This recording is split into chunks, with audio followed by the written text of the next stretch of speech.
Buenas tardes a todos. Vamos a empezar esta sesión, que es un simposium que trata de angina estable, nuevas guías, nuevos retos. Y los ponentes que tenemos son personas de prestigio reconocido dentro de nuestra Sociedad Española de Cardiología.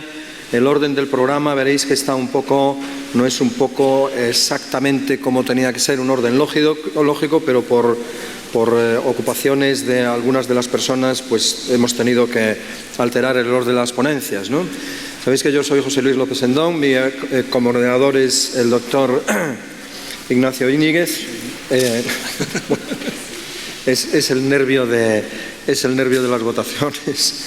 El doctor Andrés Íñiguez, que aparte de ser un buen amigo, ya es medio gallego, con lo cual ya tenemos muchas cosas en común, ¿no?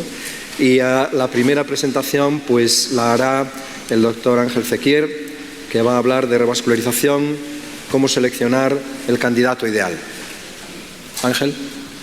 Gracias. En primer lugar, quería agradecer a los moderadores, al doctor López Endón y al doctor Íñiguez, la amable invitación para dar esta charla, y también querría agradecer a Menarini por el soporte al simposio.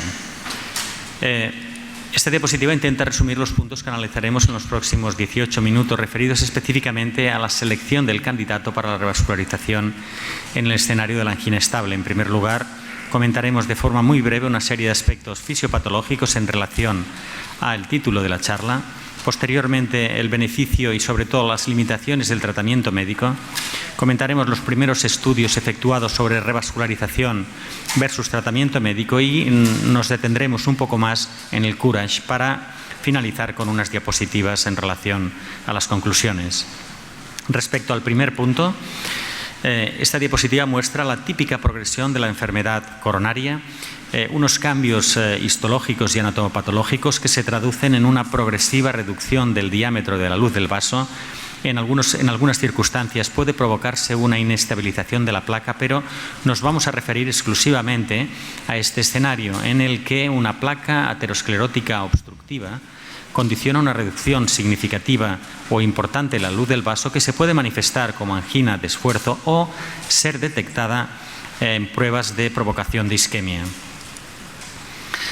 Posiblemente la angina estable se considera o puede presentarse como un episodio o fenómeno transitorio en la evolución a largo plazo de la enfermedad coronaria. Esta diapositiva muestra la relación entre la severidad de la estenosis y el número de placas que precedentemente o con anterioridad se han roto, tanto en una situación de estable como inestable, y pueden observar que el número de rupturas previas de placa es prácticamente similar, indicando que las placas estables han pasado por un periodo o por diferentes momentos de inestabilidad que han pasado completamente asintomáticos. El pronóstico de la enfermedad coronaria estable no es benigno. Estos son datos de diferentes estudios realizados en la pasada década, y si analizan la incidencia de mortalidad anual, pueden observar cómo la mortalidad cardíaca oscila entre el 0,6 y el 2,4% y las tasas de infarto no mortal entre el 0,6 y el 2,7%. El tratamiento de la enfermedad coronaria estable es tratamiento médico y/o revascularización percutánea y quirúrgica. En relación específicamente al tratamiento médico, los objetivos que este tratamiento tiene en relación a la aterosclerosis coronaria son retrasar la progresión, evitar la formación de nuevas placas. Ello debe condicionar una prevención de la ruptura de placa, que a su vez reducirá la aparición de eventos isquémicos, y el tratamiento médico tiene también por objetivo tratar las secuelas. La revascularización tiene por objetivo tratar las lesiones coronarias limitantes de flujos, reducir la isquemia miocárdica y sus manifestaciones, que a su vez condicionarán una reducción en el número de fármacos antianginosos. Todo ello tiene también por objetivo mejorar el pronóstico de forma adicional al tratamiento médico. Las diferentes estrategias de tratamiento médico condicionan reducciones significativas en relación al riesgo anual o de muerte en pacientes con enfermedad estable. La aspirina se asocia a un 23% de reducción en estos eventos isquémicos mayores, las dosis estándar de estatina de un 30%, los IECAS de un 20%, el clopidogrel de un 20% y los nitratos, betabloqueantes, calcio antagonistas ibabradina y ranolacina condicionan o se han asociado a una reducción de episodios de angina, mejoran la tolerancia al ejercicio y reducen la necesidad de revascularizaciones. En las siguientes ponencias oirán hablar repetidamente del objetivo de intentar conseguir un tratamiento médico óptimo y mantenido en los pacientes con enfermedad coronaria estable, pero posiblemente no es sencillo. Esta gráfica o esta tabla pertenece a las guías europeas recientemente publicadas, en las cuales describen los diferentes fármacos a utilizar en el escenario de la angina estable y analizan sus efectos secundarios, contraindicaciones, interacciones y precauciones. El manejo de estos pacientes requiere en ustedes el conocimiento de prácticamente 100 escenarios diferentes y, como sugieren los mismos autores, esta lista es no exhaustiva, sino que deben acudir a las características específicas del producto para conocer otros detalles. Lo que es indudable es que la revascularización puede tener un impacto pronóstico muy favorable si sabemos seleccionar adecuadamente los pacientes. Esta diapositiva de un clásico estudio muestra que cuando la revascularización se aplicó en aquellos pacientes con una mayor cantidad de miocardio en riesgo, el beneficio con respecto a la mortalidad se reducía o tenía una magnitud o una importancia reconocible. En contra, en aquellos pacientes con un miocardio isquémico total más reducido, no había diferencias con respecto al impacto pronóstico entre la revascularización y el tratamiento médico. Esto quizás se puede leer con mayor facilidad si analizamos cuál es el impacto en la existencia de lesiones que afectan al tronco común. De las lesiones que afectan al tronco común, el miocardio dependiente es entre el 60 o incluso superior al 60 o al 70%. Estos son datos de un estudio realizado en nuestro centro, en el cual analizamos la evolución a largo plazo de pacientes con enfermedad del tronco común, algunos pacientes revascularizados y otros no, por diferentes factores. Y pueden observar cómo la supervivencia ya empieza a reducirse de manera importante en aquellos pacientes tratados médicamente en comparación al grupo de pacientes tratados con revascularización, el que el pronóstico es marcadamente más favorable. Los primeros estudios que plantearon el beneficio pronóstico de la revascularización en comparación al tratamiento médico fueron no favorables para el intervencionismo. Aquí pueden observar los primeros estudios, algunos de ellos efectuados con angioplastia convencional con balón, en el cual, en relación a muerte o en relación a necesidad de revascularizaciones durante el seguimiento, la realización de revascularización, mayoritariamente revascularización percutánea, no condicionaba ningún efecto favorable en comparación al tratamiento médico conservador. Por tanto, en pacientes con enfermedad estable, el intervencionismo no ofrecía ningún beneficio en el impacto sobre eventos isquémicos durante el seguimiento.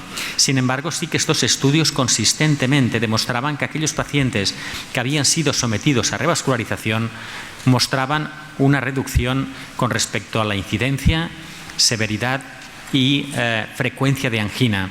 Esto ha sido consistente en comparación a los pacientes que fueron sometidos a tratamiento médico.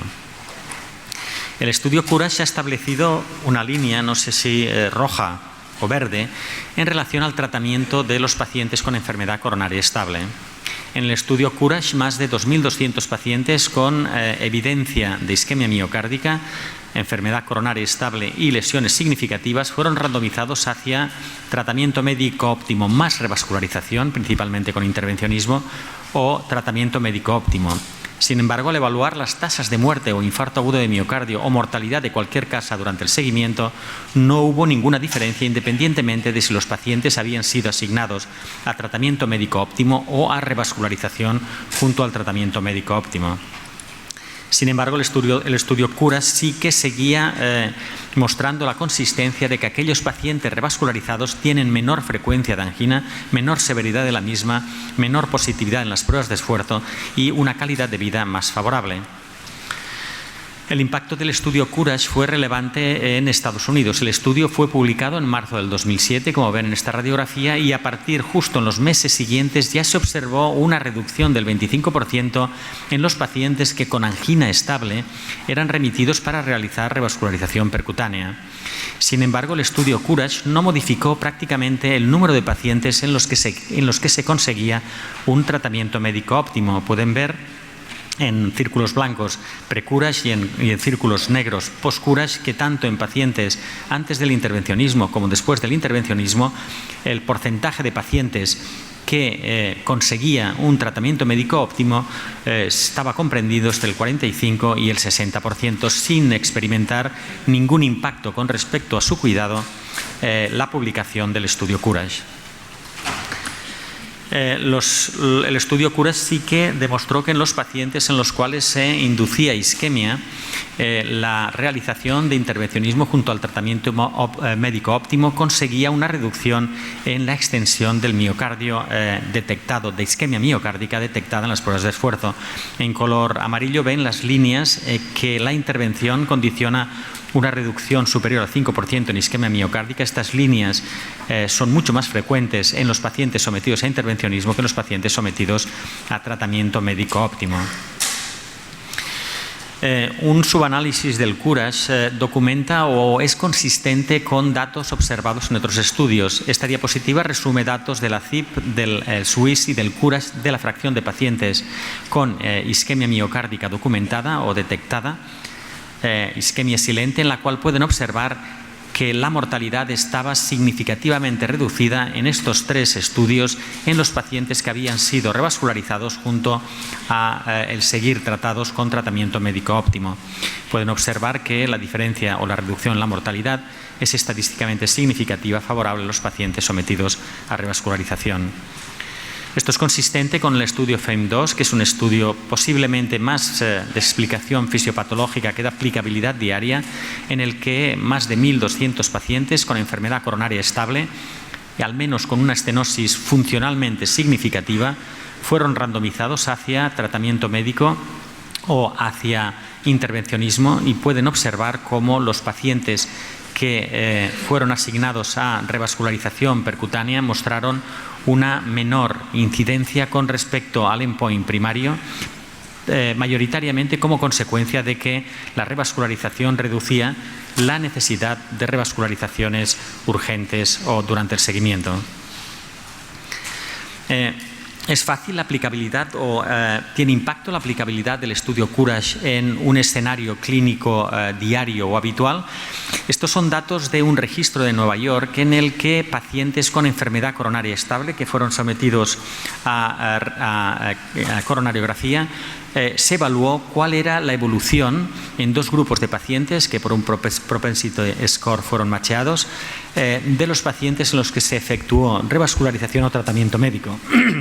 Pueden observar que con respecto a muerte e infarto de miocardio o a mortalidad, los pacientes que fueron sometidos a intervencionismo tenían un pronóstico más favorable que los pacientes que habían sido sometidos a tratamiento médico. Esto sugiere que, el interrogante que se establece es por qué razón la evolución de estos pacientes sigue un pronóstico diferente al del estudio Courage. Una de las explicaciones es la dificultad en conseguir adherencia y niveles de cumplimiento en pacientes con tratamiento médico óptimo. Algunos fármacos que disponemos pueden tener una optimización con respecto a los resultados en este escenario. Estos son datos del estudio Merlin-TIMI 36, que será comentado con seguridad posteriormente, en el que pacientes con angina previa, con enfermedad previa, que son sometidos a intervencionismo pueden beneficiarse de forma significativa de la narrolacina.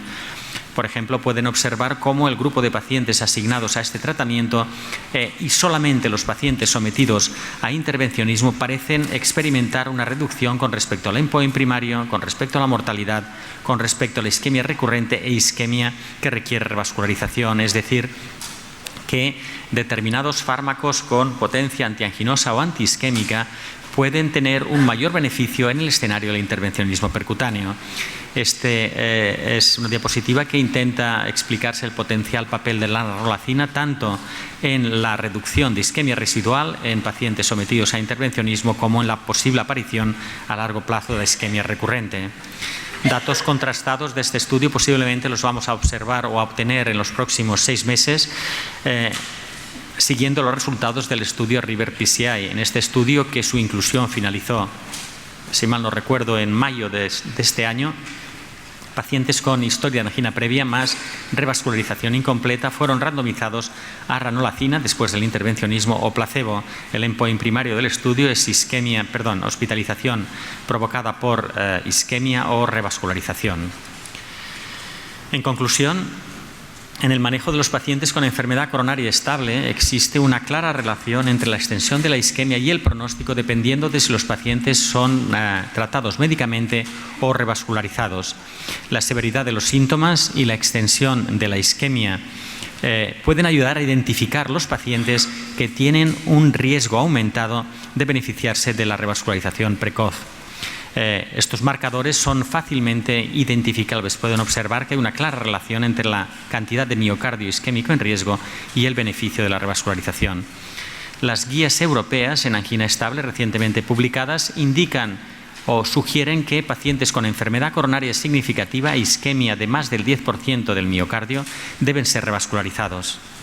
El tipo de revascularización, cirugía híbrida o intervencionismo va a depender del análisis de diferentes factores. Factores anatómicos, enfermedad de un vaso, enfermedad multivaso, factores clínicos, edad, sexo, comorbilidades, factores técnicos, obtención de una revascularización completa o incompleta o factores locales en relación a los resultados de los diferentes centros. Las guías europeas también recomiendan que en relación a pacientes con enfermedad coronaria con lesiones significativas, la enfermedad de un vaso o dos vasos, se recomienda más la revascularización percutánea. Enfermedad de 3 vasos, sobre todo si el syntax score es elevado. Syntax score traduce no solamente la extensión de la enfermedad coronaria, sino también la complejidad en el tratamiento percutáneo. Recomiendan cirugía, también los pacientes diabéticos con enfermedad multivaso, cirugía, y el grupo de pacientes con 2 vasos o con 3 vasos con syntax score o poca extensión de la enfermedad coronaria, un análisis mediante el HeartTeam. En pacientes con enfermedad del tronco común y sin afectación de otros vasos, si anatómicamente es favorable, puede recomendarse la revascularización percutánea. Pacientes con enfermedad coronaria más extensa, sobre todo pacientes diabéticos, claramente la cirugía. Y un rango intermedio de pacientes en los que posiblemente la discusión debe establecerse por consenso en sesiones médico-quirúrgicas o en reuniones entre cirujanos y cardiólogos. Esta gráfica muestra la evolución del intervencionismo percutáneo en nuestro centro, pero que es prácticamente similar a la de muchos centros del Estado español.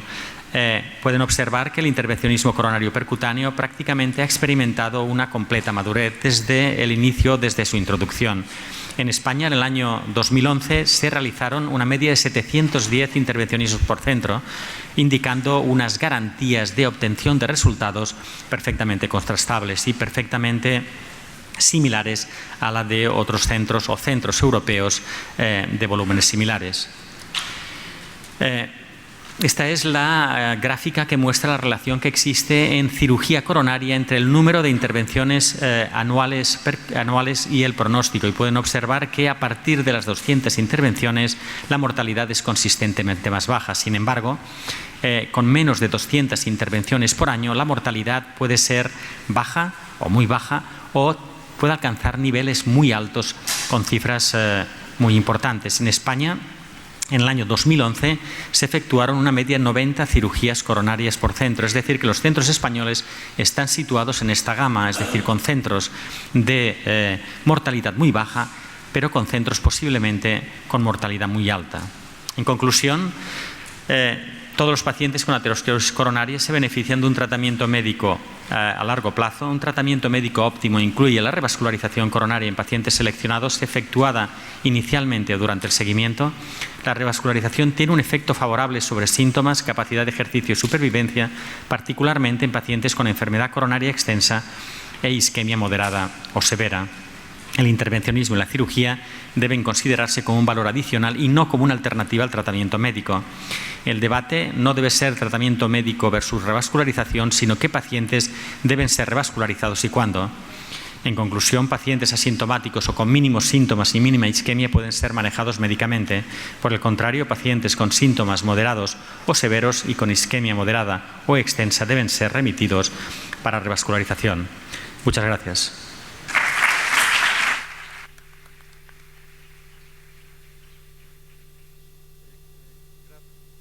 Gracias, Ángel. Quizás tenemos un poco de tiempo para una o dos preguntas de la audiencia.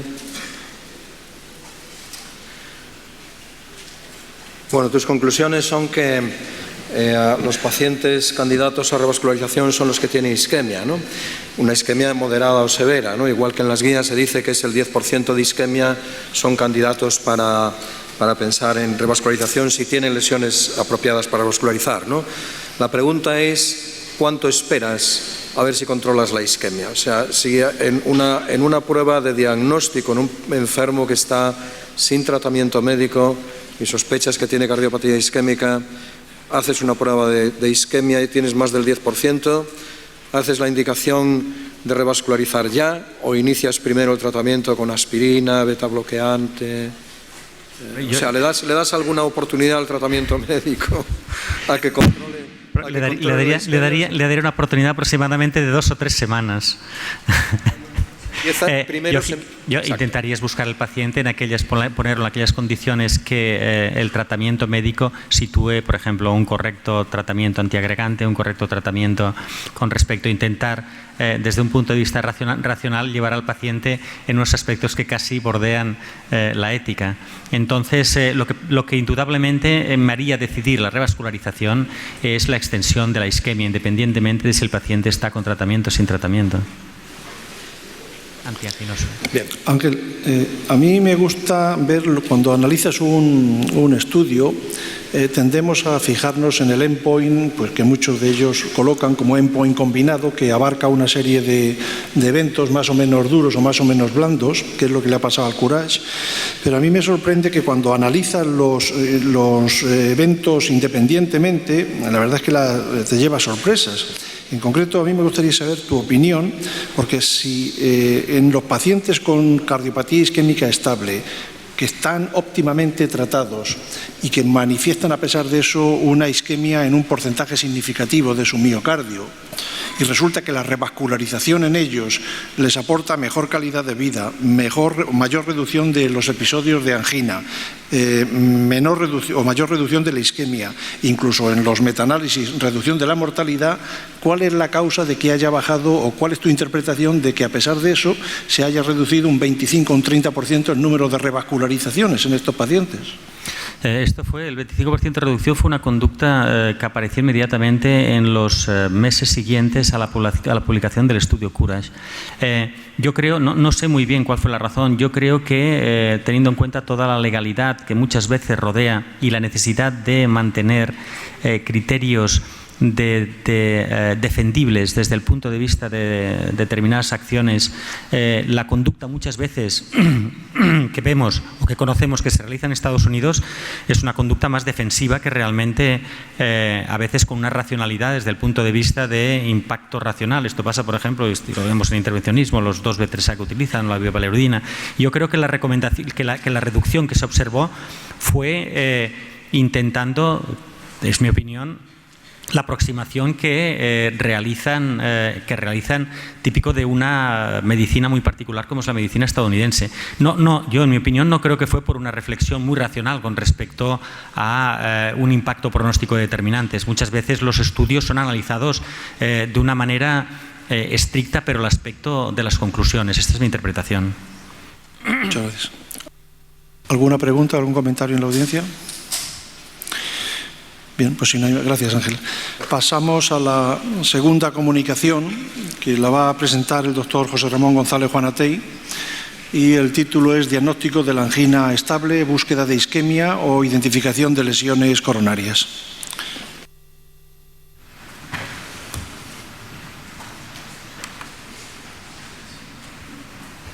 Bueno, buenas tardes. En primer lugar, gracias a los moderadores y al sponsor Menarini por esta sesión.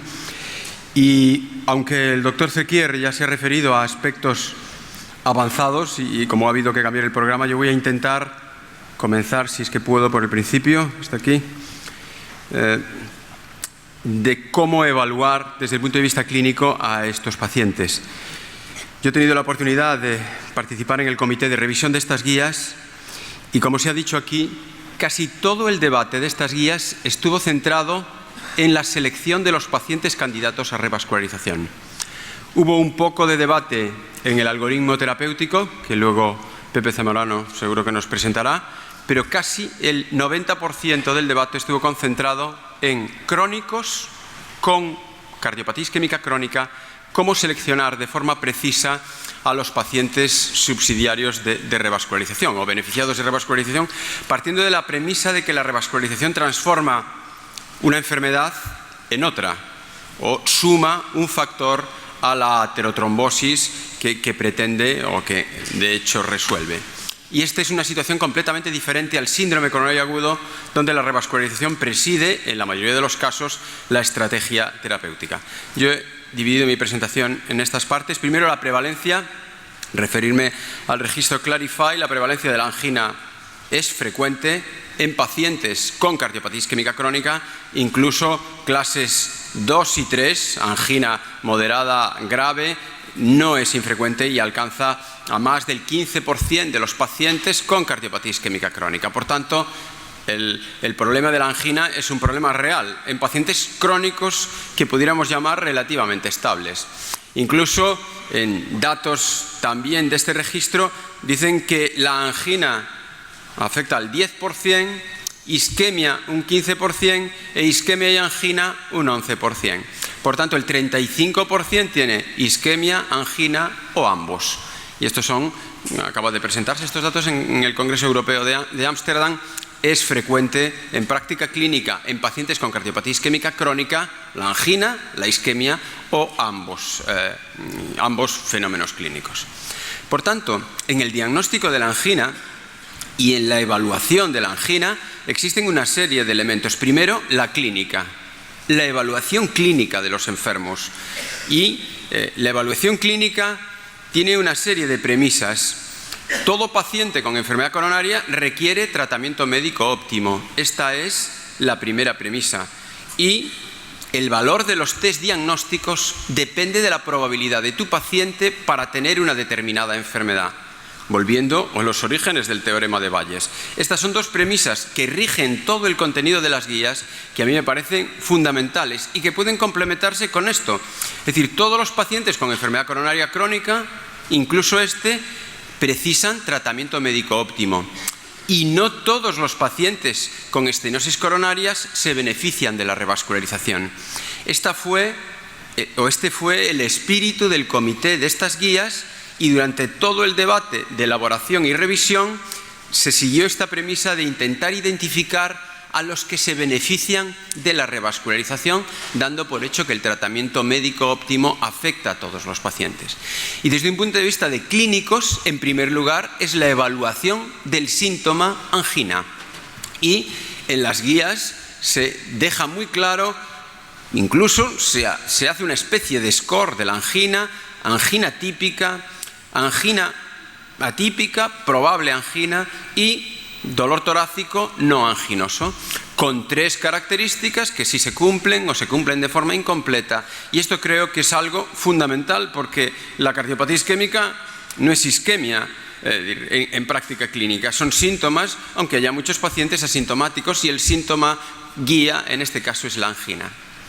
Y como dice el espíritu del comité de la guía es que la probabilidad de tener algo depende de tus factores de riesgo y de cuánta probabilidad, la probabilidad de encontrar algo depende de la probabilidad de que lo tengas. Pues por eso esta guía ha vuelto y ha establecido un score muy sencillo, porque en realidad se basa en características clínicas de la angina, típica, atípica o no anginoso el dolor que el paciente pueda referir, la edad y el sexo.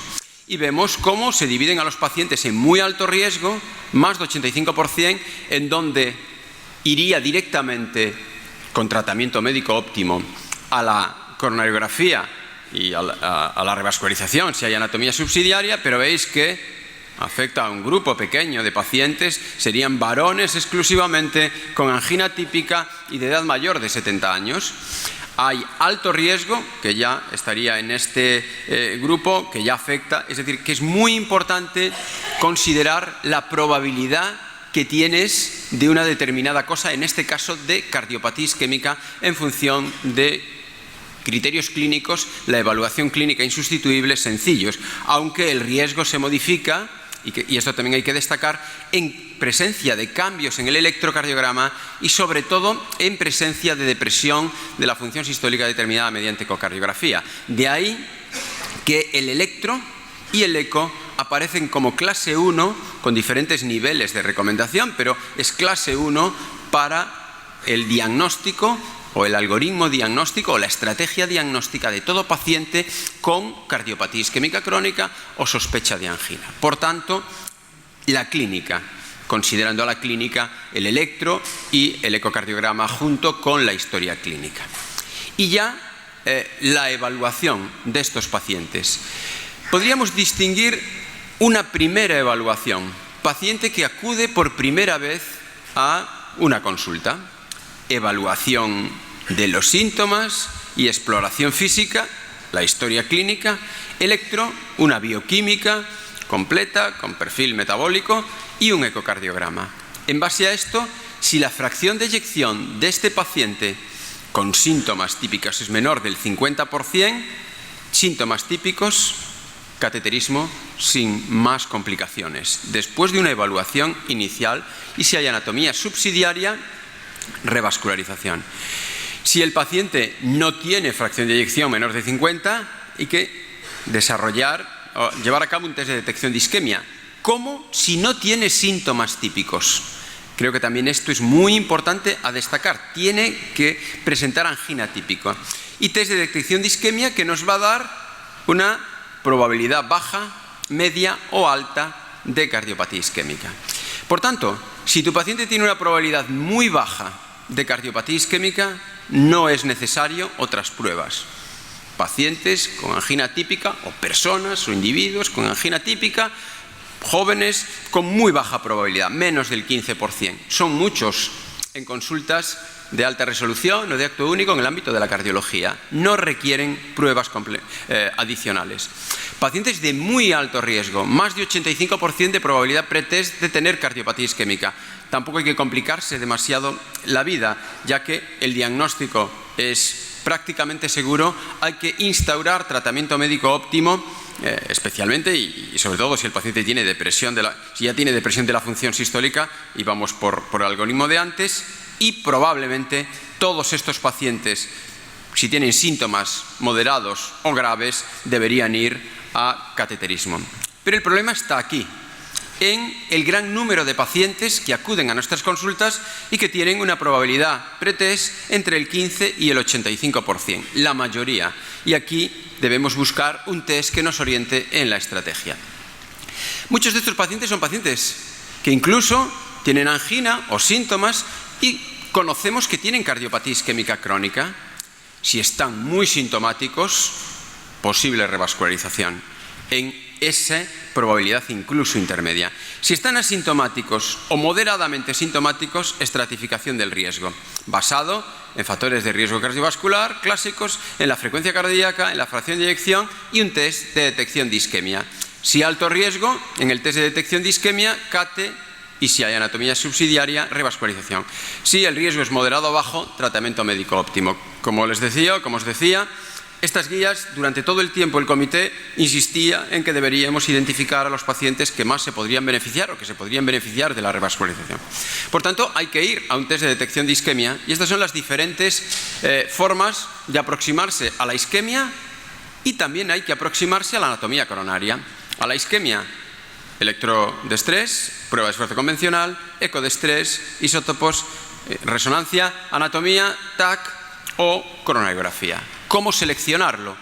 Bueno, de nuevo, creo que esto es muy importante y es el espíritu también de toda la guía. Si tu probabilidad es muy baja, en el paciente que consulta no hay que hacer nada más. Si tu probabilidad es muy alta, enfermedad coronaria establecida, sobre todo si los síntomas no los controlas, cateterismo. Aquí está el grueso del problema. Probabilidad entre 15 y 85%. En estas situaciones sería cateterismo, pero vemos que aquí hay que hacer test de detección de isquemia y conocer la anatomía coronaria. Fundamentalmente la guía se concentra en estos: ergometría convencional, o un 3 de imagen, eco o isótopos, o anatomía coronaria. Si es positiva, diagnóstico de enfermedad coronaria. En este caso, como veis, el diagnóstico se establece de enfermedad coronaria. La guía incluye, que es una diferencia clara respecto a las guías de angina estable del 2006, e incluso ha cambiado la denominación, el TAC. El TAC se concentra de nuevo aquí, en esta probabilidad entre 15 y 85%, y especialmente en la probabilidad más baja, entre el 15 y el 50%. Esto es muy importante. El TAC de considerar sería en probabilidades medio-bajas de cardiopatía isquémica. Pero veis, disponibilidad, los pacientes y experiencia local. Muy importante la experiencia local y de nuevo veis experiencia local. En el resto, esto sería el TAC, la recomendación es 2A con C, es la opinión de los que participamos en la guía. No hay una evidencia sólida para recomendar esta clase 2A, pero vemos que podría ser en función de la disponibilidad en pacientes con una probabilidad media de cardiopatía isquémica, en donde el TAC podría resolvernos aspectos anatómicos de enfermedad anatómica. Creo que me he pasado la anterior. ¿Y qué prueba emplear? Bueno, yo soy un absoluto convencido de que cardiología debe utilizar las pruebas fundamentalmente del ámbito de la cardiología. Y la prueba más del ámbito de la cardiología de imagen es el eco, y es el eco de estrés. Yo, en mi centro, el eco de estrés está priorizado sobre todas las pruebas de detección de isquemia por disponibilidad de eco de estrés. Tiene la necesidad de entrenamiento, como tienen también los isótopos y como tiene otro tipo de pruebas. Y el eco de estrés compara de forma muy favorable el eco de ejercicio con todas las demás pruebas de detección de isquemia. Por tanto, ¿qué prueba emplear? Yo no tengo mucha duda que el eco de estrés del ámbito nuestro, nuestra especialidad de forma absoluta, sería la prueba a recomendar. Como en cierta forma recomienda las guías. Veis que en esta probabilidad media alta, media baja, eco de estrés o prueba de estrés.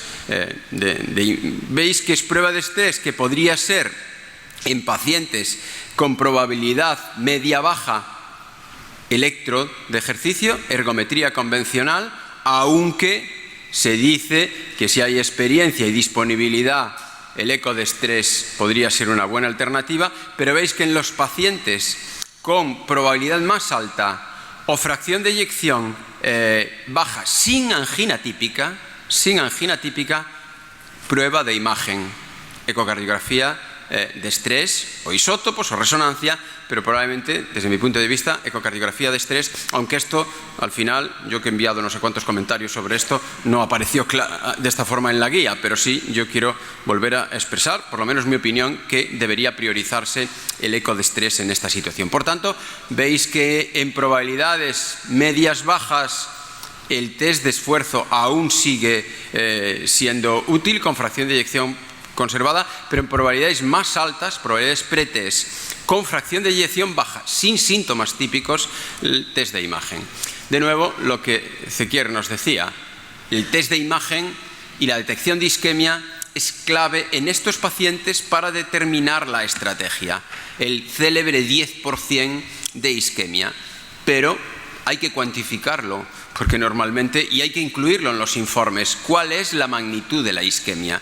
Veis, y estos son datos ya que se han presentado previamente de un registro en donde se observa esta relación con el pronóstico. Pero de nuevo, esto se tiene que modular y probablemente se tenga que modular. Esto también se ha presentado en el último Congreso Europeo de Cardiología, y en pacientes con enfermedad coronaria crónica estable, solo la presencia de angina ha empeorado su pronóstico, no la presencia de isquemia.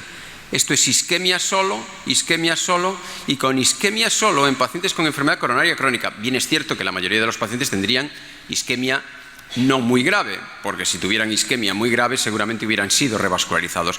Pero hay que destacar que la isquemia ligera o moderada no condiciona cambios en el pronóstico de los pacientes. Lo que sí lo condiciona es la presencia de la angina o la presencia de angina e isquemia. Por tanto, yo creo que estas guías en la buena dirección de demostrar la clínica típica, la función del corazón y la funcionalidad de la repercusión de la enfermedad sobre la isquemia. Y finalmente, la anatomía. ¿A quién ir? ¿A quién ya en este grupo determinar que vamos a hacer coronariografía y revascularizar si la anatomía es susceptible? Pues bien, las guías estratifican tanto en el test de ejercicio como en la detección por técnica de imagen, eco de estrés o isótopos, o en el TAC, pacientes de alto, de intermedio y de bajo. Y esto alto, si tienen una mortalidad superior al 3% por año, bajo si tienen una mortalidad menor del 1% por año. Esta tabla, desde mi punto de vista, es de súper utilidad en práctica clínica, porque nos va a orientar en ese grupo importante de pacientes qué hacer. Veíamos que si tenía poco riesgo, la test de detección de isquemia, tratamiento médico óptimo. Si tiene riesgo moderado, tratamiento médico óptimo, y si los síntomas persisten y la isquemia pues era más, es decir, una isquemia significativa se podría considerar. Y si tiene alto riesgo, en los criterios que define la prueba de alto riesgo, cateterismo y valoración funcional, destaca la posible valoración funcional de la repercusión de las lesiones coronarias durante el cateterismo. La anatomía, ¿cómo valorar la anatomía? Ya durante el cate, que hay diferentes formas, se puede valorar la vulnerabilidad de la anatomía mediante TAC, y mediante TAC, mediante IBUS, como en este caso, caracterización tisular de las placas, muy importante, mediante repercusión funcional, los datos del FAME2, donde la valoración funcional en la sala de hemodinámica de las lesiones es importante, pero yo creo que este score combinado, que es el SINTAS actualizado, que combina anatomía, score SINTAS, más función en la valoración de la reserva funcional, desde nuestro punto de vista, y mi grupo tiene especial interés en la génesis de score y en la validación de score, creemos que este es el score ideal para actuar en función de los hallazgos anátomo-funcionales durante el cateterismo. Fundamentalmente, ¿quién se va a beneficiar? Síntomas severos de la revascularización, enfermedad multivaso, cuando existe enfermedad de la lealtad proximal o disfunción ventricular. Pero ojo, en los pacientes que tengan síntomas no controlables con tratamiento médico e isquemia significativa. Este sería todo el algoritmo diagnóstico de las guías. Es un algoritmo en 3 pasos que creo sencillo, pero de mucha utilidad en el objetivo, y esta es mi última diapositiva, final de las guías, que es diagnosticar correctamente a nuestros pacientes, someterlos a todos a tratamiento médico óptimo y seleccionar de forma apropiada los que se van a beneficiar de la revascularización, porque de otra forma transformaríamos una enfermedad en otra y sumaríamos a la cardiopatía isquémica crónica estable los problemas relacionados con los stents o con la revascularización quirúrgica. Muchas gracias.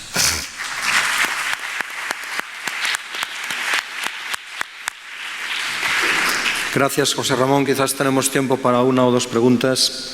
Hay una cosa que a mí me llama mucho la atención de las guías, ¿no? Y es que en los enfermos con baja posibilidad, en las personas con baja probabilidad de tener cardiopatía isquémica, se recomienda no hacer más test, ¿no? Y bueno, pues eso, si la probabilidad es del 1%, pues seguramente nunca puedes alcanzar el 100% de exactitud en los diagnósticos, pero dejar a un 15%, a un 14% de personas sin diagnóstico, o personas sin diagnóstico cuando tienen un 14% de probabilidades de tener la enfermedad, no lo acabo de entender, ¿no? Porque pues, se hace una prueba de detección de isquemia y si es negativa ya te quedas tranquilo y llegas a la probabilidad casi de 0, ¿no?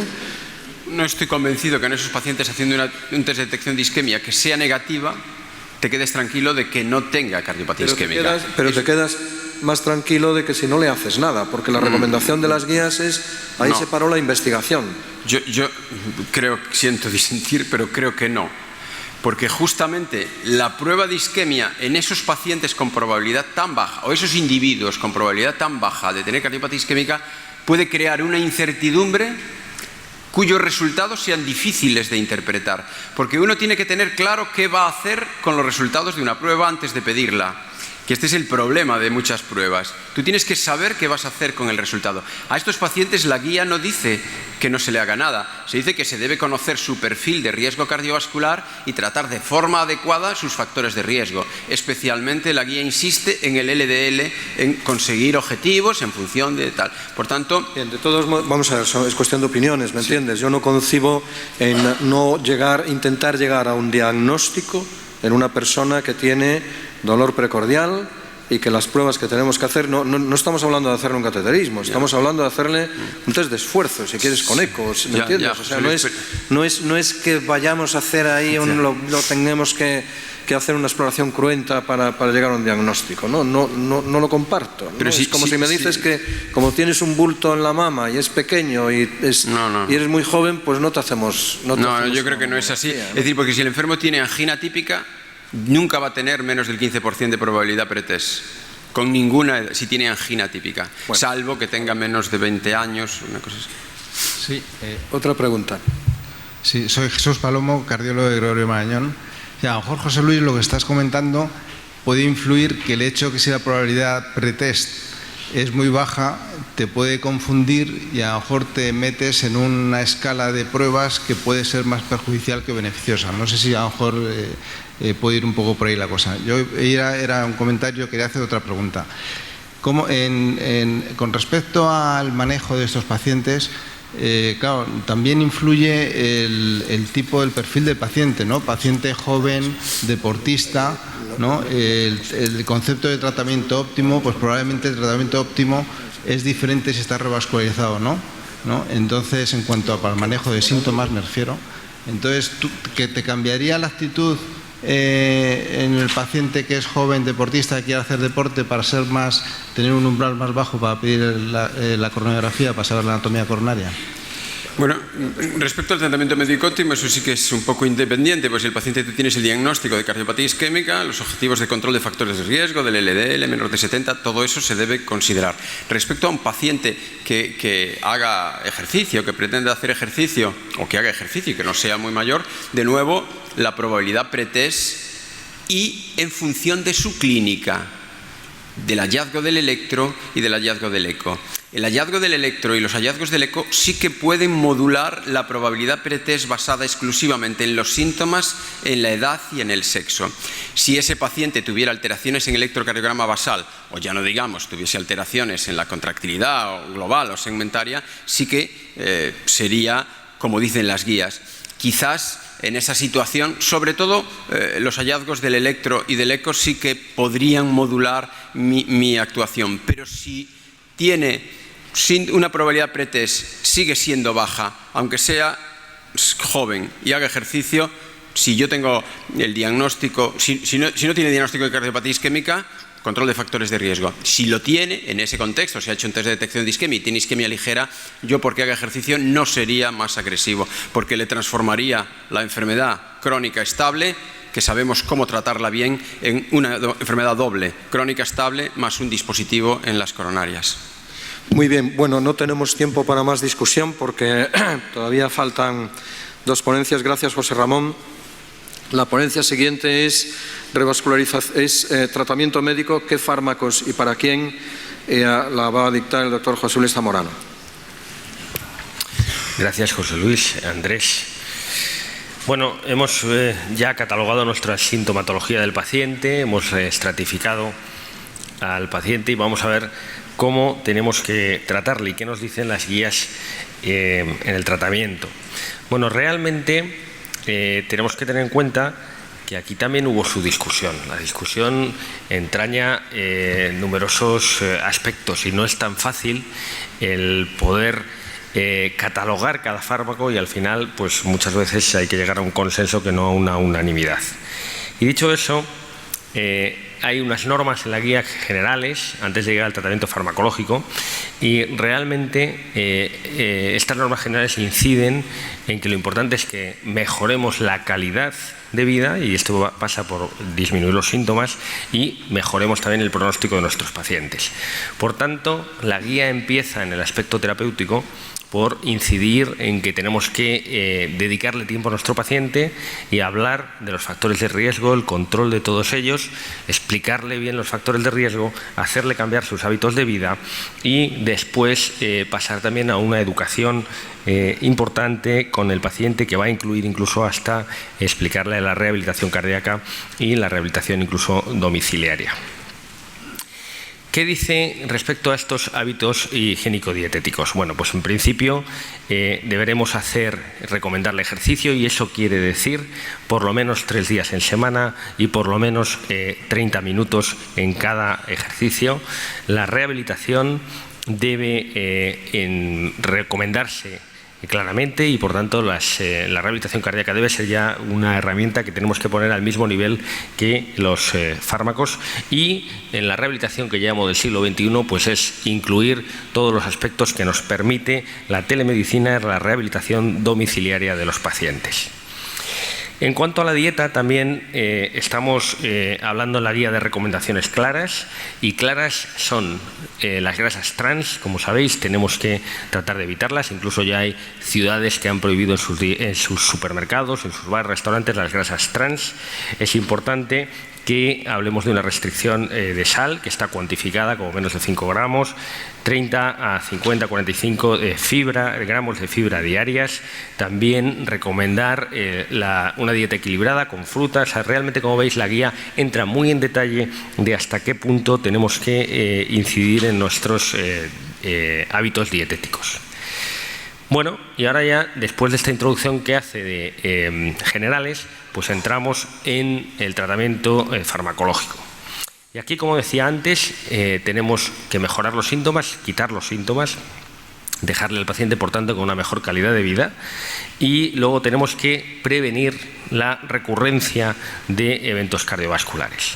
Aquí volvemos a hablar, obviamente, de los niveles de evidencia y de los escalones en el tratamiento. ¿Cómo vamos a tratar a nuestros pacientes, o qué nos recomiendan las guías? Primero, tenemos clase 1 con nivel de evidencia C. En principio tenemos que hablar de fármacos, y especialmente aquí se hace hincapié en los nitratos, para intentar quitar los episodios anginosos. Tratar clase 1 con fármacos todos los factores de riesgo, y además tenemos que empezar a ver si la respuesta de nuestro paciente a nuestros fármacos, y monitorizarlos. ¿Cómo quitamos los episodios de angina? Los nitratos han sido imbatibles en las últimas décadas, y realmente los nitratos de acción corta, y en esto estamos hablando, como los que utilizamos habitualmente, sublinguales, en spray, preferentemente por la más rapidez de acción, es la recomendación inicial para los pacientes que tienen un episodio anginoso. También incide la guía en que tenemos que enseñar a nuestros pacientes a utilizar los nitratos. Tenemos que decirles que es mejor no solo evitar el ejercicio en el caso de angina de esfuerzo, sino además que dejen sentarse, incluso tumbarse, y evitar reacciones adversas como la hipotensión, que puede ser agravante. Y la guía, y veréis varias diapositivas en este sentido, empieza a utilizar una serie de cuadros que yo creo que son muy útiles, y os recomiendo realmente leerlos despacio, porque habla de el tipo de fármaco que tenemos, los efectos secundarios que producen esos fármacos, las contraindicaciones, como en este caso en los nitratos de acción corta, la miocardiopatía hipertrófica obstructiva, y las interacciones que producen con el resto de fármacos que a veces suelen utilizar nuestros pacientes. En este caso de los nitratos, pues estamos hablando del disildenafilo o fármacos similares, o realmente también incide la guía en algunas precauciones especiales que tenemos que tener con nuestros fármacos. Bueno, todos conocemos, no entraré en detalle realmente en el mecanismo de acción, pero también la guía incide o nos da una explicación fisiopatológica del mecanismo de acción de cada fármaco. En el tratamiento del episodio agudo, también los beta bloqueantes y los antagonistas del calcio son los fármacos de primera elección. Son el primer eslabón, el primer escalón terapéutico. En la guía lo reconoce como beta bloqueantes o antagonistas del calcio. Beta bloqueantes, como todos sabemos, disminuye la frecuencia cardíaca, la contractilidad, realmente prolonga la diástole, tiene unos efectos claros en la mejoría, disminución del consumo de oxígeno y mejoría del efecto, por tanto, antianginoso, y realmente es una clase 1, primer escalón, el tratamiento piedra angular en el tratamiento de nuestros pacientes. Una vez que la guía reconoce este primer escalón, también habla de las combinaciones. Y en el caso de los beta bloqueantes, pues se recomienda utilizarlos con antagonistas del calcio, de hidropiridinas, y esta combinación es la recomendada en caso de episodios de angina recurrentes o no controlados. De nuevo, como decía antes, aquí tenemos la tabla que se va repitiendo a lo largo de la guía con los efectos secundarios de los beta bloqueantes, todos conocidos, y las interacciones que pueden existir. Precaución o aviso especial en la guía en la combinación dado que la combinación de beta bloqueante y antagonista del calcio está recomendada, nos advierte o insiste en que estos sean los dihidropiridínicos, porque la interacción que puede existir con los calcio antagonistas que tienen un efecto de disminuir la frecuencia cardíaca. Vamos a los antagonistas del calcio. Como sabemos, producen una vasodilatación, reducción de la resistencia vascular periférica. Realmente los antagonistas del calcio, yo he oído muchas veces la frase que son unos fármacos que tienen un excelente marketing y menos evidencia. Pero bueno, el hecho real es que siguen estando como clase 1, siguen estando como primer escalón del tratamiento en los pacientes con angina estable, a pesar de, como decía antes, la diferencia que hay entre los dos tipos de fármaco que tenemos, los dos tipos de familias que tenemos dentro de los calcioantagonistas, que se separan de forma incisiva en el documento, tanto a nivel de sus interacciones, como decía antes, como de sus contraindicaciones o efectos secundarios. Tendríamos que utilizar beta bloqueantes y calcioantagonistas de forma aislada o en combinación. Bueno, pues esto, además de las recomendaciones que os decía antes de combinación beta bloqueantes y no dihidropiridínicos, pero realmente esto se deja un poco a libre elección del médico y realmente en base a las comorbilidades, la eficacia de los fármacos individuales o la necesidad de utilizar la combinación. Y luego pasamos a una segunda línea de tratamiento según escalón del tratamiento. Y ahí entran una serie de fármacos con diferentes niveles de evidencia. Voy a hablar primero de los fármacos y luego diré los niveles de evidencia. La ivabradina, como sabéis, es un agente que está en el segundo línea de tratamiento y que lo que nos hace acción sobre el canal IF y que realmente tiene evidencia en el tratamiento de pacientes con angina estable.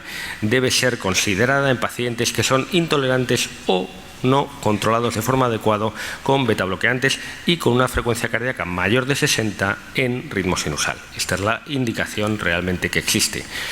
Bueno, ojo con determinados fármacos por sus interacciones farmacológicas, sobre todo hablamos de aquellos fármacos que prolongan el QT, también los macrólidos, algunos retrovirales, y esto tenemos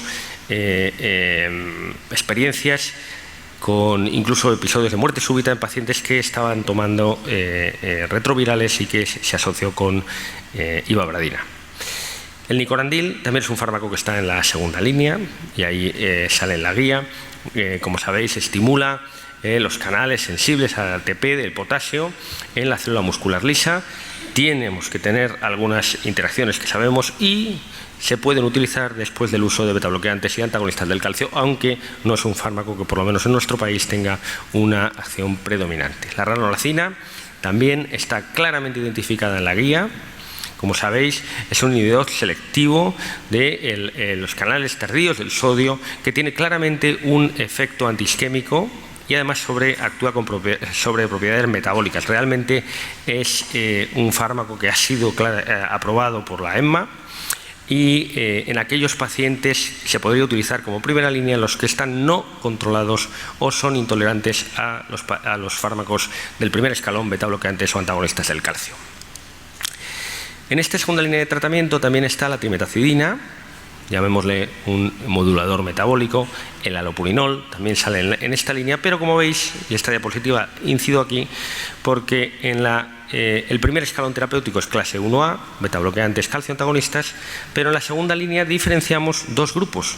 El 2B es la trimetazidina y el 2A es el resto, es decir, el nicorandil, la ivabradina o la ranolcina. Es decir, que del segundo escalón terapéutico se divide el nivel de evidencia y esto pues fue ampliamente debatido por el grupo.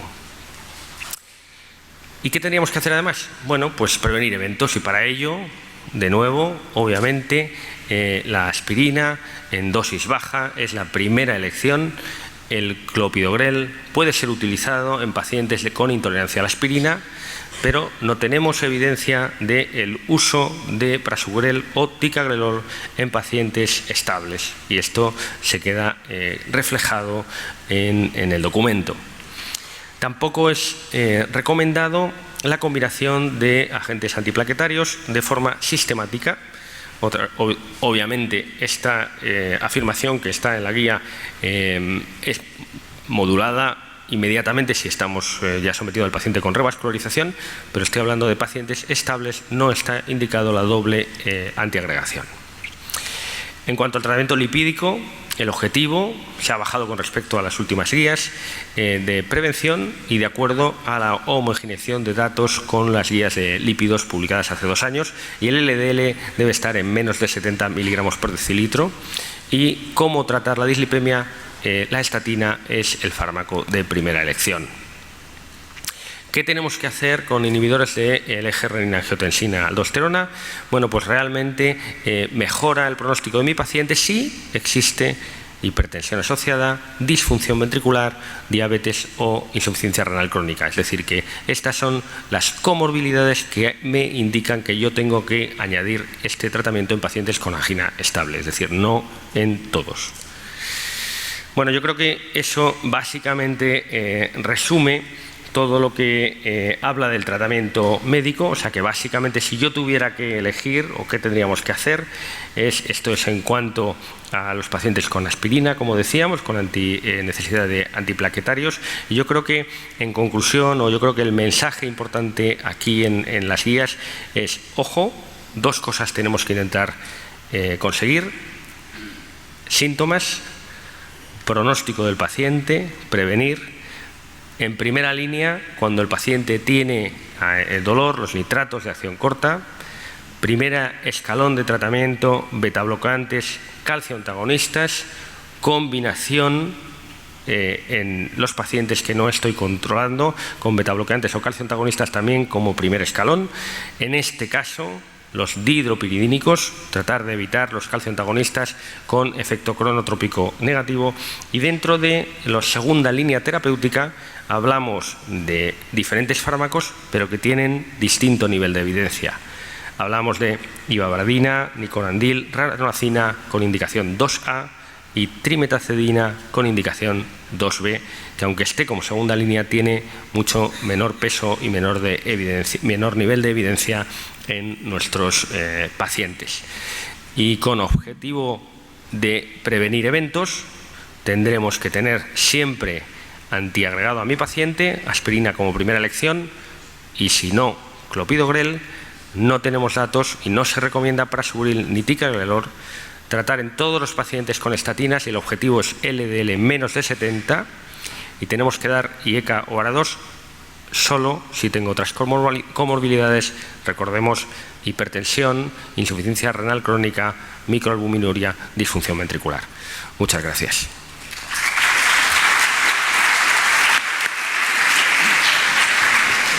¿Alguna pregunta en el auditorio? Pepe, cuando hablamos de tratamiento médico óptimo, ¿tú crees que debemos pararnos en la primera línea de tratamiento? ¿Debemos considerar tratamiento médico óptimo que no se ha conseguido cuando llegamos a una segunda línea de tratamiento? Incluso en estos, ¿tú crees que hay que esperar a realizar pruebas de cuantificación de isquemia en el primer nivel, en el segundo? ¿A ti qué te parece? Bueno, yo creo que lo que tenemos que hacer es, si el paciente, o sea, yo haría dos grupos de pacientes. Vamos a poner el primer grupo que le damos el primer escalón de tratamiento, betabloqueantes o calcioantagonistas, y no es suficiente. Y no es suficiente quiere decir que clínicamente vuelve a tener episodio de angina. Aquí tenemos que saltar inmediatamente y no hace falta hacer ninguna prueba de detección de isquemia en este subgrupo. Habría que saltar directamente al segundo escalón de tratamiento. Ahora vamos a poner un paciente que le trato con los del primer escalón y no tiene angina, vamos a suponer que viene a los 2 o 3 meses y está sin angina. Yo sí que creo que hay que controlar la eficacia de ese tratamiento con una prueba de provocación. Y además, aquí hay dos estrategias. Yo soy favorable a la opinión de hacer la prueba de provocación en estos pacientes tratados para ver en este caso además la eficacia del tratamiento. O sea, yo sí creo que si un paciente sigue teniendo isquemia bien eléctrica y por supuesto si es sintomática, deberíamos utilizar el segundo escalón de tratamiento.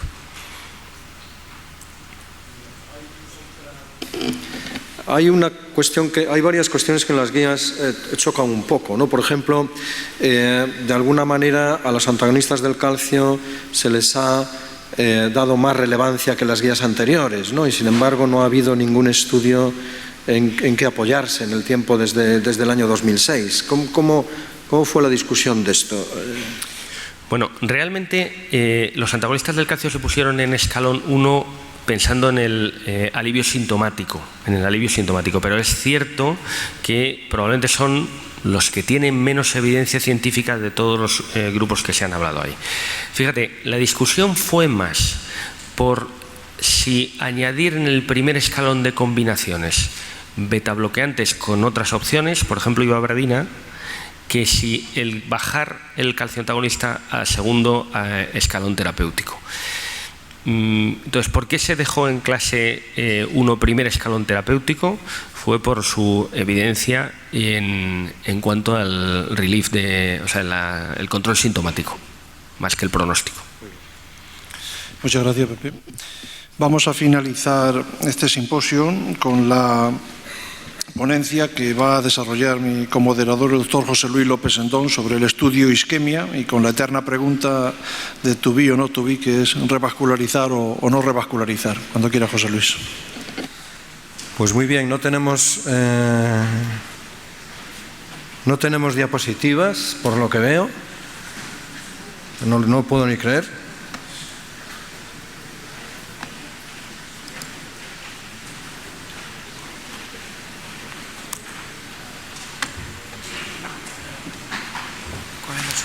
¿Es esta? Aquí abajo.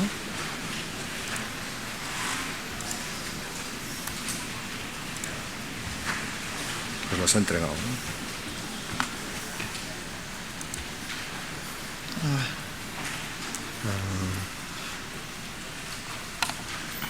¿Quieres probar tú? Permíteme un segundo. Esto fue el doctor Zequier y el doctor Íñiguez.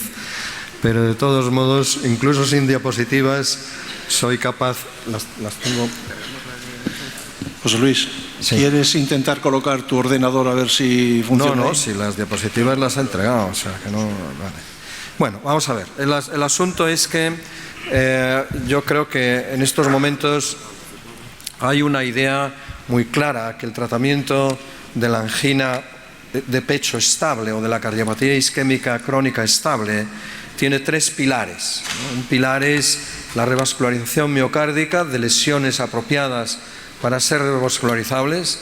El segundo pilar es el tratamiento médico y el tercer pilar es los cambios en el estilo de vida, ¿no? Y otras intervenciones como es el disminuir el consumo de tabaco. En los enfermos que ya tienen diagnóstico de cardiopatía isquémica es prohibir absolutamente el consumo de tabaco, es aumentar el ejercicio físico y es hacer una dieta más razonable, más próxima a lo que se llama dieta mediterránea, ¿no? Y el ignorar uno de estos 3 pilares, como por ejemplo la posibilidad de revascularizar lesiones que están dando isquémica, sería de necios.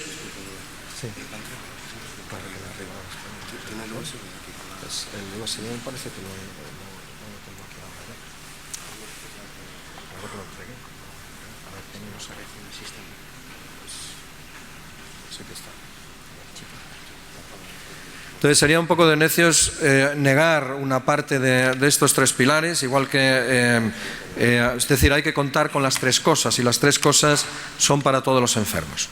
Otro aspecto interesante es el pronóstico que tienen en estos momentos los pacientes con cardiopatía isquémica crónica estable. Pone angina, es el nombre, hay que ir al nombre, vamos a ver. Se va al nombre para que esté en orden alfabético.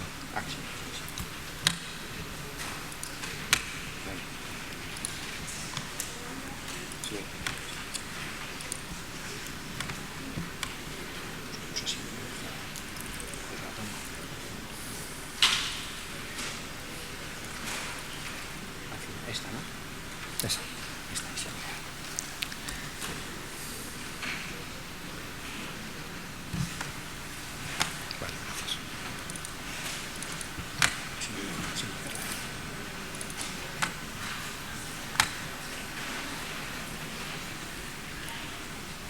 Bien, digo que otro aspecto interesante es de la cardiopatía isquémica crónica es que en estos momentos tiene un pronóstico muy bueno. La mortalidad anual en conjunto de los enfermos con cardiopatía isquémica crónica es muy bajo, gracias a los avances que queráis. Fijaros que estos son datos también sacados de las guías de la Sociedad Europea de Cardiología, y la mortalidad es menor del 2,5% por año, ¿no? Con lo cual es muy difícil obtener un beneficio con algunas intervenciones determinadas si el número de efectos secundarios que podemos tener superan al posible beneficio, ¿no? Y de hecho el margen de beneficio que tenemos con los distintos tratamientos es todavía más bajo si consideramos que de esta mortalidad solo la mitad es debida a complicaciones isquémicas. Son enfermos de edad avanzada con muchas comorbilidades y la posibilidad de mortalidad cardiovascular está seguramente por debajo o alrededor del 1%, ¿no? Con lo cual, identificar enfermos que sean candidatos a tratamientos que son más agresivos o aguantar complicaciones o efectos secundarios del tratamiento tiene que mirarse con lupa, ¿no? Y yendo un poco a las guías, estas son las guías de revascularización miocárdica de la American Heart Association, y si os fijáis es solamente por dar una idea de cómo influye la percepción en la interpretación de los resultados de los ensayos clínicos en una u otra persona, ¿no? En las guías americanas, si os fijáis, no hay ninguna indicación con nivel de evidencia A. Hay una letra pequeña que se excluye el tronco común, las lesiones significativas del tronco común de la arteria coronaria izquierda, y en la mayor parte de las indicaciones son de aquella manera, ¿no? Hay muy poquitas indicaciones de clase 1, es decir, hágase, que están reflejadas aquí en color verde. Si uno va a las guías de la Sociedad Europea, el asunto es completamente distinto, y además los estudios en los que se basó la interpretación para dictar las guías son los mismos, evidentemente. En las guías europeas hay muchas indicaciones de un nivel de evidencia grande, de tipo A, y hay muchas indicaciones de clase 1, ¿no? Con lo cual, bueno, pues son distintas interpretaciones que ahí queda el dato, como decía José María García o quien fuese, ¿no? Entonces, si revisamos un poco los estudios que tenemos comparando tratamiento médico con tratamiento de revascularización, en la época, digamos, antigua, de antes de los antiagregantes, de las estatinas, etcétera, lo que tenemos son los estudios de antes de la angioplastia, lo que tenemos son los estudios clásicos de revascularización miocárdica con cirugía, daban mejores resultados. Como veis, tampoco las curvas tampoco se diferencian mucho en los distintos estudios que había, que es fundamentalmente el CAS, el estudio europeo, y el estudio de la Administración de Veteranos de Estados Unidos, y el beneficio, si queréis, se agrupaba sobre todo otra vez en los enfermos que tenían angina, que tenían isquemia. Es decir, parece que es el control, incluso con la cirugía, parece que es el control de la isquemia lo que da el beneficio, y no simplemente el dilatar o arreglar unas estenosis en las arterias coronarias. En la época más moderna tenemos otros estudios, ya han sido citados a lo largo de esta sesión, voy a pasarlos muy someramente. El estudio Courage, en donde el tratamiento médico no es mejor ni peor que el tratamiento con revascularización con angioplastia coronaria. El estudio BARI-2, en la que en enfermos diabéticos la revascularización o el tratamiento médico no son diferentes en cuanto a los resultados, ni incluso en los subgrupos, en este mismo estudio, de tratamiento de revascularización con cirugía o con angioplastia con respecto al tratamiento médico aislado, ¿no? Y como veis, las gráficas son muy demostrativas, ¿no? Y el estudio FAME se puede interpretar de varias maneras. Se puede interpretar como un estudio que hay que realizarlo, que hay que revascularizar a los enfermos con isquemia miocárdica. Todos los enfermos tenían isquemia en este estudio, y porque las gráficas de los resultados del objetivo principal son estas, ¿no? Pero el objetivo principal incluye mortalidad por cualquier causa, infarto de miocardio o revascularización urgente, y el que los resultados salgan mejor se debe a la necesidad de revascularización urgente, ¿no? Porque en cuanto a la mortalidad total o al infarto de miocardio no hay diferencias entre los grupos, con lo cual una conclusión podría ser que es un estudio positivo y por eso se suspendió antes de tiempo, pero la otra conclusión puede ser que en los enfermos que se revascularizan de entrada en comparación con los de tratamiento médico, al cabo de un año hay que hacer 120 revascularizaciones y en los del tratamiento médico inicial solamente 40, con lo cual, pues si medimos el número de cateterismos que se hacen en cada grupo, evidentemente se hacen más en los que empiezan siempre por un cateterismo y después se le hacen otros, ¿no? Otro aspecto importante no solo es el pronóstico de los enfermos, lo que se obtiene con un tratamiento u otro, sino también es el control de la angina y de los síntomas, ¿no? Que en definitiva, en una patología que tiene una mortalidad muy baja, el control de los síntomas y la mejoría de la calidad de vida es muy importante. Y en todos los estudios la revascularización da mejor calidad de vida y mejor control de los síntomas que con el tratamiento médico aislado. Lo que pasa es que las diferencias no son tan grandes, ¿no? Y si os fijáis en el estudio Courage, otra vez, fijaros, en condiciones basales, antes de empezar el estudio, había un 15% de los enfermos que tenían angina. Se empieza en el estudio y en el tratamiento médico, simplemente por modificar el tratamiento médico, se pasa a que hay muchos más enfermos que no tienen angina, ¿no? Que están libres de angina. Se pasa del 15 al 60. Y las diferencias de angina sí o no entre los grupos de revascularización o los grupos de tratamiento médico solo de entrada tampoco son tan importantes, ¿no? Desaparecen con el tiempo y en algunos de los estudios nunca se observaron diferencias estadísticamente significativas. Es decir, que para mejorar el pronóstico y para mejorar la calidad de vida, en estos momentos realmente no tenemos una evidencia abrumadora con los estudios contemporáneos para decir que en enfermos que tienen angina de pecho y que no reúnen unas características extraordinarias de severidad, se tenga que hacer de entrada, por el mero hecho de hacer el diagnóstico, una revascularización miocárdica. A lo mejor nos guiamos porque el paciente tiene una preferencia o se siente más seguro, o porque nos lo refiere un médico y cómo le vas a negar la indicación de un cateterismo y una revascularización a un enfermo que te envía un médico que es el que te manda a los clientes, o a lo mejor tenemos miedo que nos pongan una denuncia, con lo cual en España pues esto es poco, pero en fin, no sabemos muy bien por qué se están haciendo revascularizaciones en estos momentos en la cardiopatía isquémica crónica estable. Ni sabemos muy bien tampoco qué significa el tratamiento médico óptimo, ¿no? Ya se empezó a discutir aquí, es dar muchos fármacos fijos, es dar fármacos hasta que se controle la angina. Tenemos que hacer pruebas de detección de isquemia en los enfermos que quedan asintomáticos para cerciorarnos que realmente están bien controlados, o probablemente o hay que darle más medicación. Es decir, todavía nos queda un poco por definir cuál es el tratamiento médico óptimo. Probablemente la mejor definición es aquella que controla los síntomas y además controla la isquemia, pero bueno, ahí queda. Y esta gráfica también se presentó ya. El tratamiento médico óptimo se puede definir de muchas maneras, pero poniendo una cuestión de mínimos. Enfermos que toman aspirina, una estatina, que son obligadas en prevención secundaria y además un betabloqueante porque son enfermos isquémicos, es lo mínimo de tratamiento óptimo que se puede considerar.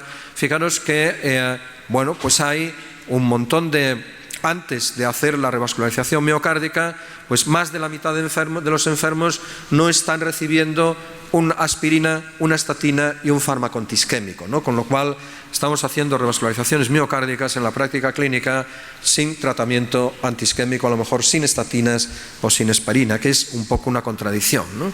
Y esto nos lleva a que en estos momentos hay una especie de incertidumbre con respecto a cuál es la actitud mejor a realizar cuando se hace el diagnóstico de isquemia miocárdica crónica, y hay un estudio multicéntrico internacional, que es el estudio Isquemia, en donde se pretende analizar precisamente esta disyuntiva, esta incógnita, ¿no? En enfermos estables con cardiopatía isquémica demostrada, se hace un tal multicorte para excluir a los enfermos que no tienen lesiones coronarias o que tienen lesiones coronarias que son necesariamente de revascularizar, y por ejemplo la lesión de tronco, y esos se randomizan en dos grupos, uno para tratamiento invasivo, un cateterismo de entrada, además de tratamiento médico óptimo, y otro para seguir una rama de tratamiento conservador, solo con tratamiento médico óptimo, y hacer un cateterismo en caso de que no se controle bien la angina con este tratamiento, que tenga un síndrome coronario agudo, ¿no?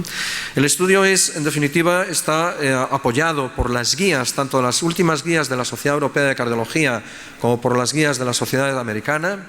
Se va a incluir aproximadamente 8.000 enfermos en unos 450 hospitales. Hay hospitales, es un estudio realmente multicéntrico, internacional.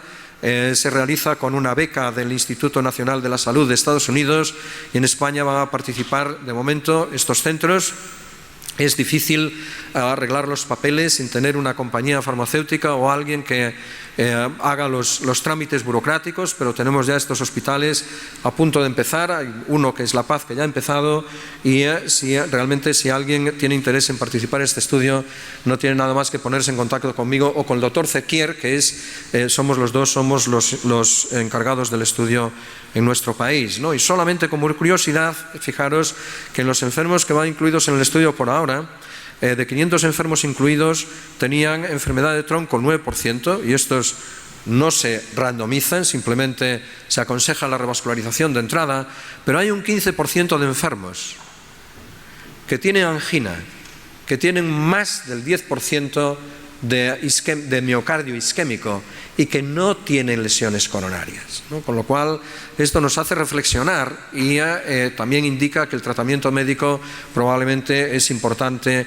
y no solo son las lesiones coronarias. La isquemia miocárdica también existe sin lesiones coronarias. Y nada más, como conclusión, vamos un poco mal de tiempo. Creo que el tratamiento médico óptimo debe de considerarse en todos los enfermos con cardiopatía isquémica crónica y angina de pecho o isquémica o isquemia, con o sin revascularización miocárdica asociada, y se necesita más investigación para definir mejor las indicaciones de la revascularización en estos enfermos. Gracias por vuestra atención.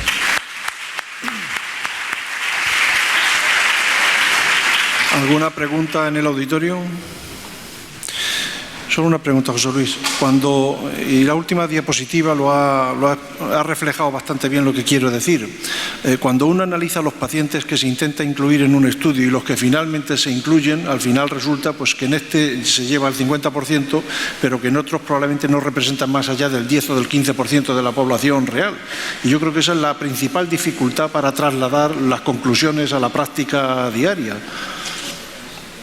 Yo estoy de acuerdo, ¿no? Nunca tendremos estudios que nos respondan a todas las preguntas, y yo creo que hace falta tomar decisiones un poco en base al sentido común también, ¿no? Y cuando son decisiones de enfermos complejos, cuanto más sea la complejidad o mayor el número de opciones que tenemos de tratamiento, lo mejor es hacer sesiones clínicas multidisciplinarias para llegar a un consenso de lo que se hace con cada enfermo concreto, ¿no? Gracias. Te pediría que despidieses el simposio ya desde ahí. Pues nada, muchas gracias por asistir a esta sesión en donde hemos tratado problemas relacionados con las nuevas guías de la Sociedad Europea. Y bueno, pues ya sabéis cómo están las cosas. Si alguien quiere participar en el estudio de isquemia, insisto, poneros en contacto conmigo, con el doctor Zequier, por email o por correo, por teléfono, como queráis. Y nada más, disfrutar del resto del congreso y de la ciudad de Valencia. Gracias.